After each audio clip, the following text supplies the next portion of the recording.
Assalamualaikum warahmatullahi wabarakatuh.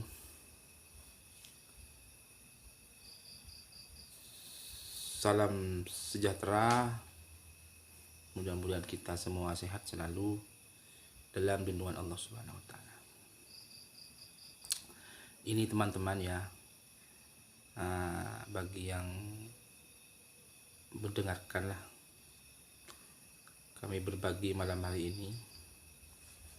Dan sudah tadi siang diminta ada pertanyaan kelanjutan studi kasus yang kemarin. Ini tadi kemarin ada kasus di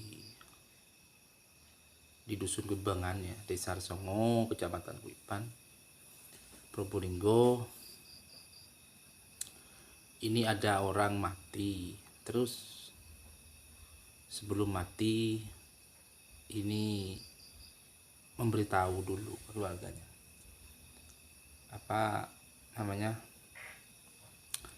jadi sebelum mati itu sudah tahu dirinya kalau sudah mati. Jadi saya kemarin tuh dikubur di sini, nyawa saya mau dibawa kemana, sebentar lagi saya mati gitu. Akhirnya dalam jarak 1 hari 1 malam mati bener ada orang itu. Nah, dari kejadian itu ini ada pertanyaan dari teman-teman juga dari siswa ya, terkait dengan kematian itu. Kalau kita ingat mati, kita merinding ya, karena semua pun juga akan mati. Tentunya kita semua berharap mati dengan husnul khotimah. Ada beberapa ya yang tanda lah membuat orang itu mati. Satu, normalnya ini kami rangkum dari berbagai cerita dan keterangan dan pengalaman saya saja. Itu sakit, biasanya jatuh sakit, terus ketika sakit doyan makan. Itu juga tandanya ketika sholat asar dari sini ya, dari ini kepala yang di sini tuh terasa dingin ya, sampai ke sini, ini belakang ini terasa dingin, dan itu bagi orang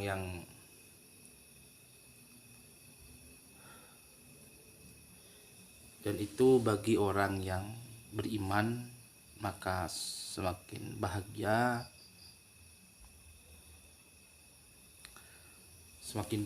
dan itu sangat ingat kepada Allah. Tapi sebaliknya bagi yang tidak beriman maka ada rasa takut. Itu tanda-tandanya yang mana?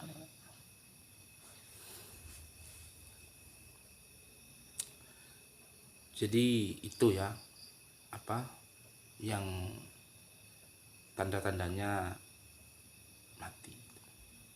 Dan juga di sini lagi ya, tangan ini biasanya kayak ini gak ada uratnya, itu darahnya berhenti, tidak mengalir.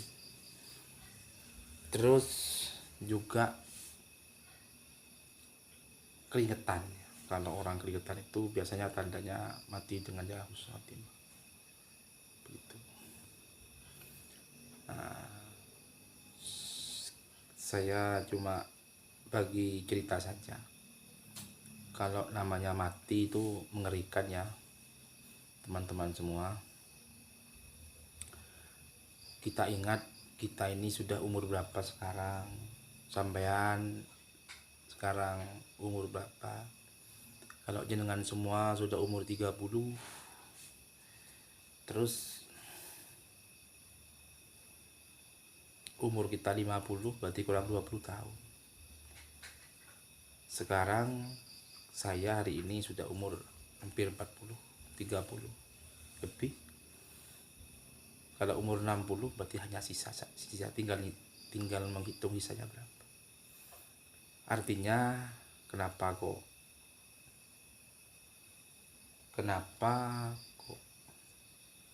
kita bahas mati ya, kita harus ingat mati. Nah, semuanya pasti akan mati. Dan kembali dengan cara yang diridhoi oleh Allah Subhanahu wa taala, tentunya mati dengan jalan khotimah. Yang jelas sebaik-baik manusia itu apa yang bisa kita berikan dan membuat manfaat itu ke orang itu seberapa banyak. Ya Allah, kalau kita ingatnya,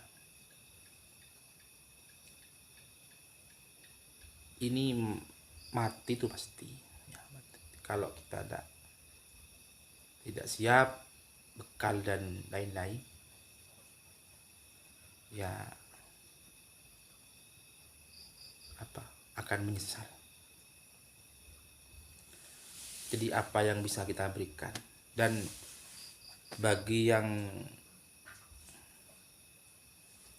amal ya, yang sampai mati pun tetap mengalir kepada yang mati, itu sesuai dengan keterangan itu ada 3. Idza mata ibnu adam in qata amalahu illa min salasin. Jadi ada 3 itu, putus segala amalnya, putus segala ibadahnya, kecuali ada 3 perkara itu. Yang pertama adalah sedekah jariyah. Makanya kita kalau sempat bisa beramal ya, terserah mau beramal ke siapa, ke anak yatim, ke siapa, ke penerima yang 8 itu, utamanya ke amal jariyah, masjid-masjid, madrasah-madrasah. Ketika itu yang pertama tersampaikan, maka walaupun kita mati kelak akan mengalir terus pahalanya, dan tentunya akan menjadi pembela dan pembeda ketika mati kelak. Yang 2, kita punya anak yang soleh. Ketikanya punya anak soleh, bisa sholat, bisa mengaji, bisa berbuat amal baik, semuanya itu akan mengalir kepada orang tuanya. Walaupun orang tuanya sudah tiada, orang tuanya meninggal. Ini luar biasa. Yang nomor 3 itu ilmu yang bermanfaat. Awayan tafa ilmihi, ilmunya manfaat, ilmunya barokah. Dan memberikan contoh kepada santri, memberikan contoh kepada murid. Ya, diajari Fatihah, alif-alifan ya, dari alif sampai ya, dengan pembacaan doa-doa sholat, ta'awud, bismillah, tahlil, alhamdulillah, subhanallah.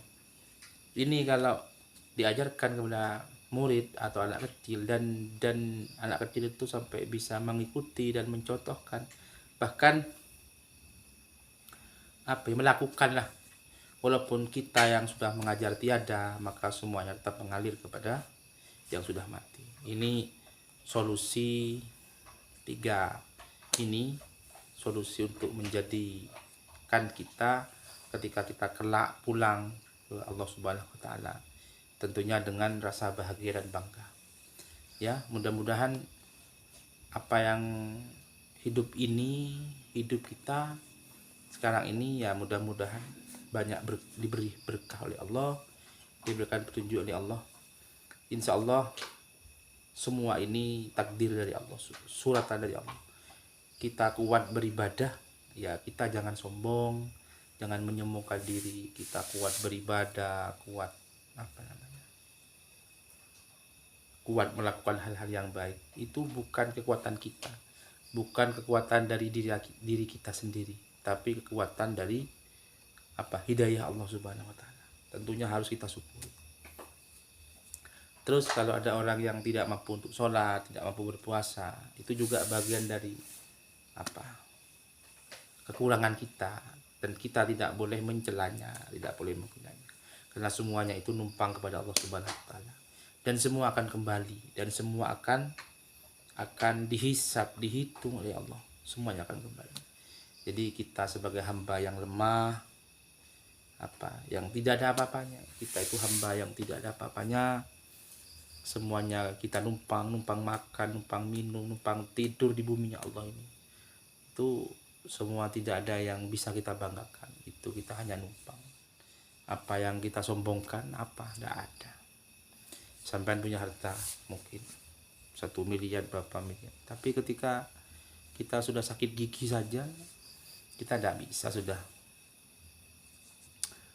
kita sakit gigi, tak bisa sudah kita dengan uang yang banyak itu bisa langsung seketika sembuh, tak bisa.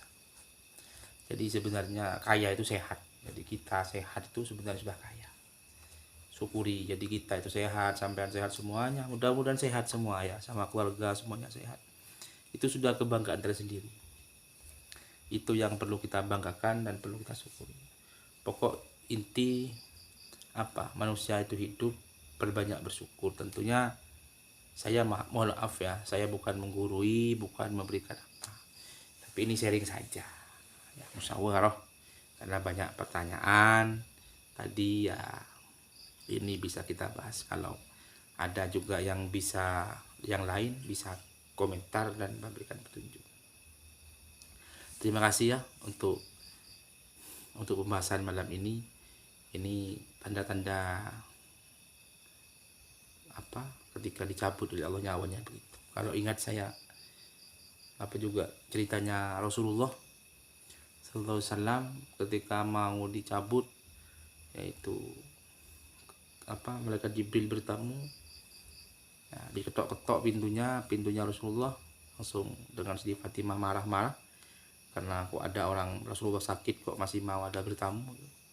Ternyata itu malaikat maut, ternyata itu malaikat Israil. Jadi langsung bilang malaikat Israil, ya Rasulullah, kami diutus untuk mencabut nyawa ya Rasulullah. Apakah Rasulullah bersedia dan berkehendak? Kalau Rasulullah tidak bersedia, kami akan kembali. Kalau Rasulullah itu berkehendak, akan kami cabut. Itu ketika dicabut oleh Rasul, tapi Rasulullah langsung menjawab, silahkan ya Israil, cabut saja. Dan hebatnya hebatnya Rasulullah itu, kata Rasul, jadi Rasulullah itu awalnya itu dicabut nyawanya dengan sangat pelan-pelan, paling lembut sedunia lah gitu, lembut. Tapi apa kata Rasulullah, ya Israil, ini apa Rasulullah itu, ini apa. Maksudnya sakitnya kematian itu bilang gitu, ini apa ya, sakitnya kok sakit banget. Apa kata malaikat Israil, ya Rasulullah, ini kami cabut paling lembut daripada yang lain, kami cabut paling mudah daripada manusia yang lain. Bagaimana ketika yang dicabut yang tidak pelan-pelan, ini kan betapa sakitnya. Jadi ada yang keterangan itu ketika nyawa dicabut itu sama dengan sama dengan kulit kita dikelupas hidup-hidup. Itu sakitnya mati itu begitu. Jadi belum dibunuh, belum disembelih, kulitnya dikelupas hidup-hidup, itu bagaimana sakitnya ya Allah. Tapi apa Rasulullah yang bilang, Rasulullah bilang apa, ya Israil, umati. Jadi Rasulullah masih ingat kepada umatnya, bagaimana dengan umat saya, itu Rasul sampai 3 kali. Kadang bahkan nyawanya Rasulullah sudah ada di tenggorokan. Jadi nyawanya Rasulullah sudah di tenggorokan, tapi Rasulullah masih ingat itu, masih ingat hambanya, masih ingat umatnya, ya umati.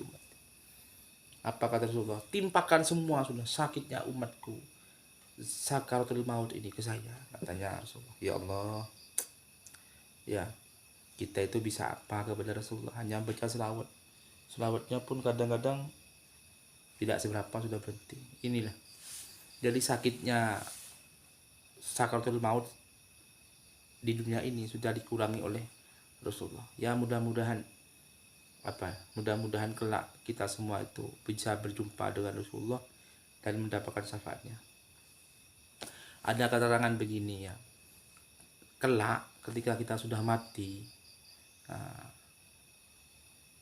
ketika dapat syafaatnya Rasulullah, jadi kalau di timbangan itu beratnya kita berat neraka, tapi ketika dapat syafaat Rasulullah, dikasih sandalnya, dikasih sorbannya, dikasih songkoknya, maka kita ketika akan berat ke kanan, maka dengan Allah langsung dimasukkan surga. Itu Rasulullah bisa memberikan syafaat. Dan juga nabi-nabi yang lain pun ada tidak semua nabi-nabi yang bisa memberikan syafaat. Kalau Rasulullah itu bisa memberi manfaat kepada umatnya, jadi itu hebatnya Rasulullah seperti itu. Ya kita itu sebenarnya beruntung ya, kita punya nabi terakhir, Nabi Muhammad SAW. Beliau sebagai sebagai umat Nabi Muhammad SAW, mudah-mudahan kita itu ada syafaatnya, diberikan petunjuk, diberikan syafaat lah ya nanti kelak. Dan hari ini dan bulan ini juga bulan Maulid Nabi Muhammad SAW, walaupun tanggal muda ini kita juga memperingati Maulid Nabi Muhammad SAW gitu. Jadi tentunya kita semua ya, bagi siswa-siswi atau teman-teman yang mendengarkan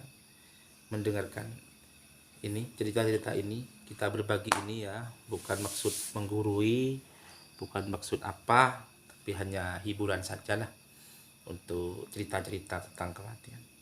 Jadi kalau sesuai dengan pengetahuan saya, kalau memang ada yang kurang berkenan atau ada hal yang kurang sempurna, bisa di komen lah di kolom komentar. Ya mudah-mudahan kita semua, saya sampean semua, kita semua mudah-mudahan dengan Allah itu diberikan sehat ya, panjang umur, rezekinya lancar, dan tentunya kelak mudah-mudahan kita berakhir dengan cerah husnul khotimah dan hidup kita itu diridhoi oleh Allah Subhanahu wa taala. Mungkin itu ya, salam sejahtera, sehat selalu, salam silaturahim.